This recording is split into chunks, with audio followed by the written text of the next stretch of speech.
Hello, anyone out there? I'm Kayla, 35 years old, and I want to share an experience that unfolded in the most unexpected way. It's a story of betrayal and heartbreak, but it also started with a glimpse of harmony, a harmony that, at the time, seemed unbreakable. Unlike many other tales you might hear, my story begins with a positive connection, one that was rare and precious. My relationship with my mother-in-law, Janice, was something I cherished deeply. We shared kindness, mutual respect, and a bond that many might envy. Our connection was one of understanding, even if at times, we were worlds apart in terms of opinions. Yet, we always made it work, so when things began to unravel, it shook me to my core.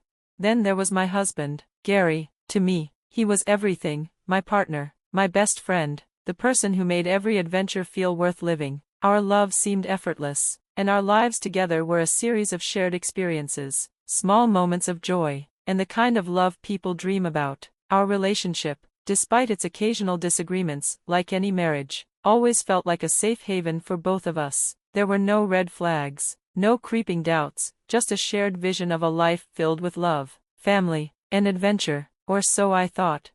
This story isn't about me being naive or ignoring warning signs. It's about how quickly things can fall apart, even when everything looks perfect from the outside. What happened next was as baffling as it was heartbreaking. I still find myself unable to fully comprehend the events that transpired and the reactions that followed. The betrayal I felt from both Gary and Janice caught me off guard in a way I hadn't imagined possible. What could make two people who I thought were so dear to me turn so cold? And why did I feel an overwhelming need to seek revenge, to make them feel even a fraction of the pain I was experiencing?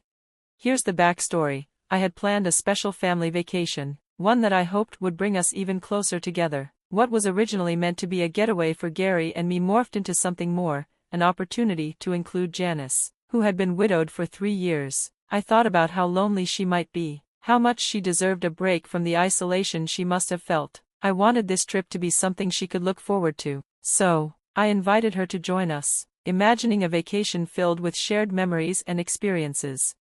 I decided on Italy, Naples, to be exact, an opportunity to immerse ourselves in its history, savor its cuisine, and bask in the Mediterranean sun. I envisioned long days spent wandering through ancient streets, nights filled with flamenco dancing and laughter, and the kind of moments that would stay with us forever. I took on the responsibility of planning everything, choosing the hotel, booking the activities, and ensuring that the trip would be an unforgettable experience for all of us. Gary and Janice offered to pitch in for any extras, but I wanted to take care of most of it, as a gesture of love and appreciation. This was going to be our once-in-a-lifetime adventure. When I shared the news with them, my heart swelled with pride. Holding the plane tickets in my hand, I called them into the living room, eager to see their reactions. Janice's face showed a hint of surprise, but her curiosity was palpable. Gary, always the enthusiastic one, couldn't contain his excitement. "Kayla, this is amazing. You're incredible for doing this. I can't wait." Janice's response was a bit more reserved, but no less genuine.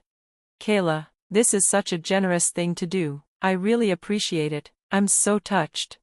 At that moment, I felt a warmth in my chest, a sense of accomplishment. I had done something good, something that would bring us all closer together. The joy I felt in that moment was so pure and complete. I truly believed that this vacation would be the pinnacle of our family connection, a trip that would strengthen the bonds between us and create lasting memories. But as life often goes, things didn't unfold the way I imagined. Beneath the surface of our harmonious relationships, there were cracks I couldn't see, and they were about to widen into something I wasn't prepared for. The journey to Italy began with a sense of excitement. We boarded the plane, our hearts full of anticipation for the beauty and culture that awaited us. The first week in Italy felt like a dream: delicious food, picturesque streets, and the kind of joy that only travel with loved ones can bring. We explored, laughed, and reveled in the vibrant culture. Everything seemed perfect.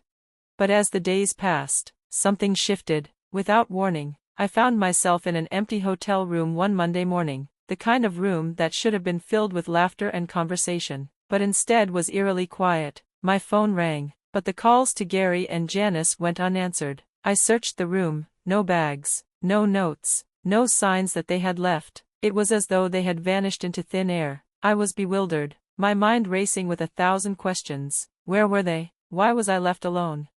I reached out again, desperation creeping into my voice as I called Janice. She finally picked up, and the relief I felt quickly shifted into confusion. Her tone was cold, almost unfamiliar.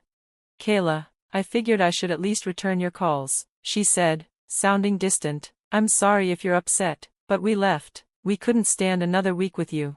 The words hit me like a slap. Left? What did she mean by that? "What do you mean, Janice? Why did you leave?"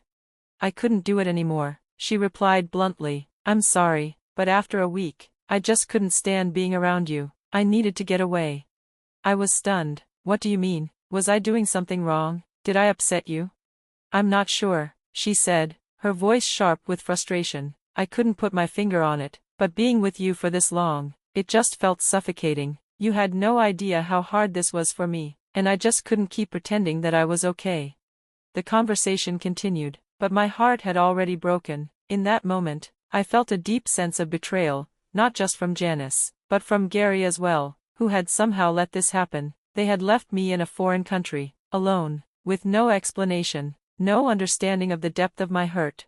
I never imagined that something so simple as a family vacation could expose such deep-seated issues. It forced me to confront the painful reality that sometimes, even the relationships that seem the strongest can crumble in an instant. And now, I had to figure out how to navigate the aftermath, how to pick up the pieces of my broken trust, and whether there was even a way to repair what had been shattered.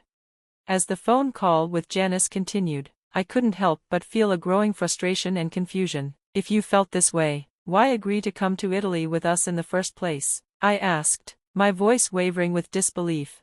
Janice, as blunt as ever, didn't sugarcoat her reasoning. "It was a free trip to Italy. Who would say no to that?" she replied, almost as if the trip had been a mere transaction. "But as time went on, I just couldn't deal with you anymore."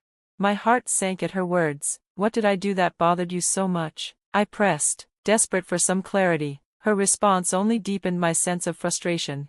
Janice struggled to pinpoint anything specific, her words swirling in vague generalities that only left me more bewildered. "I don't know," she muttered. "I just couldn't stand being around you anymore." Her tone felt so detached and indifferent that it stung deeper than any insult could have.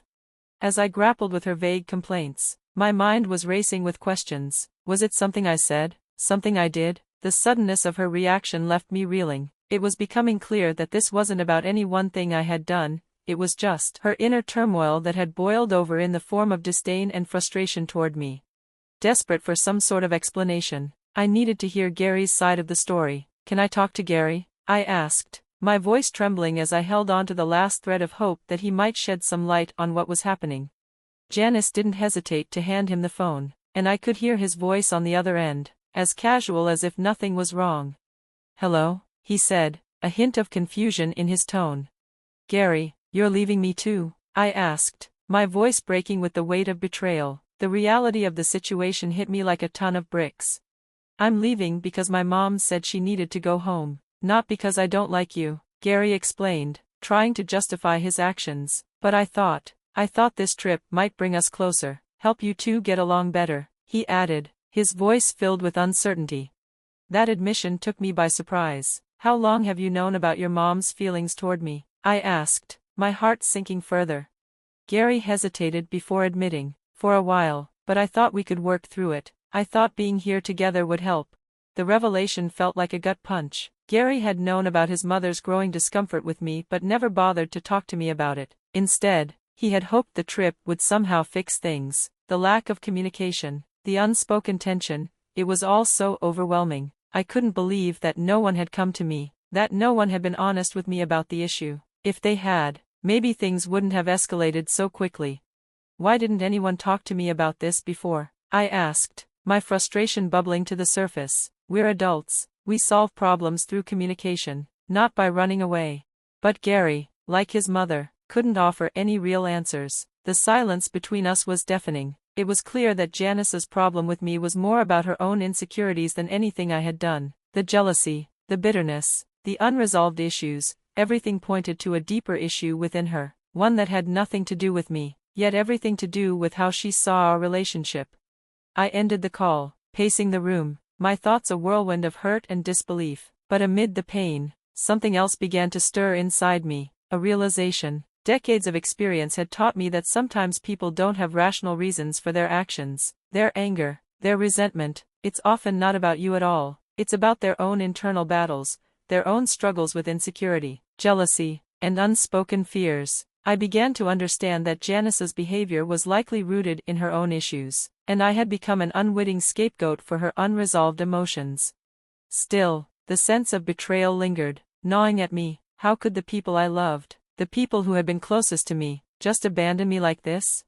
But then, amid the hurt, a new feeling began to emerge, something more empowering, a spark of determination. I wouldn't let this tear me down. I wasn't going to let their cruelty and thoughtlessness consume me. I was better than this, and I knew it was time to take control of my situation. It was time for me to stand up for myself, to show them that their actions had consequences. It was a turning point. No longer would I be a victim in this twisted narrative.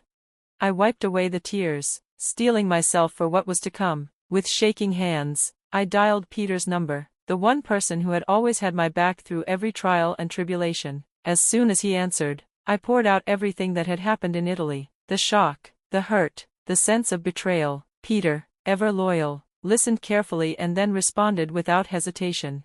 Kayla, you've always been unstoppable. Tell me what you need, and I'm there, Peter said, his voice filled with genuine concern and resolve.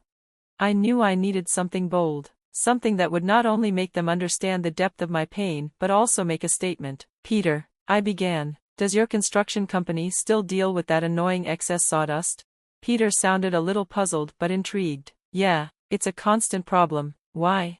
I have the perfect idea, I said, a wicked glint in my eye. I'm going to fill Janice's house with it, every nook and cranny. She'll get a taste of what it feels like to be overwhelmed by something she can't control. Peter laughed, clearly impressed by the idea. You've got a plan, don't you? Of course, I replied, my voice steady now. I know exactly what I'm doing. And so, the plan was set in motion. I wasn't going to just take this lying down. If they thought they could treat me like this and walk away without consequence, they were gravely mistaken. Peter and I made all the necessary arrangements. The spare key to Janice's house was hidden under the potted plant on her patio, and we were ready to strike. As soon as the deed was done, I could almost feel a sense of relief. This wasn't just about revenge, it was about regaining control, about sending a message that I was not to be dismissed. When I received the photos from Peter, my heart skipped a beat. Janice's pristine house was now a chaotic sea of sawdust, covering every surface, filling every corner. It was a beautiful mess, a perfect symbol of the disorder they had brought into my life. Peter and I shared a laugh over the phone, the release of tension almost intoxicating. There's something satisfying about a little chaos, don't you think? He remarked, and I couldn't agree more. As the days passed, I waited with growing anticipation for Gary and Janice's reaction. I imagined their shock as they walked into the house to find it completely buried in sawdust. Finally, the call came. Gary's voice was laced with panic. Kayla, this is terrible. Mom is beside herself. What did you do? I couldn't help but grin as I listened to his distress. It serves you right, I said coldly. How could you leave me like that? Gary stammered in confusion. Was this you?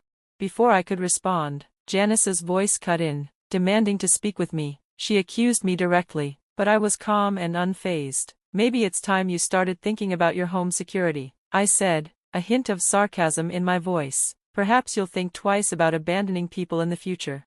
The chaos that ensued felt almost satisfying. It was a moment of empowerment, a moment where I had reclaimed control over the situation. They would have to deal with the consequences of their actions.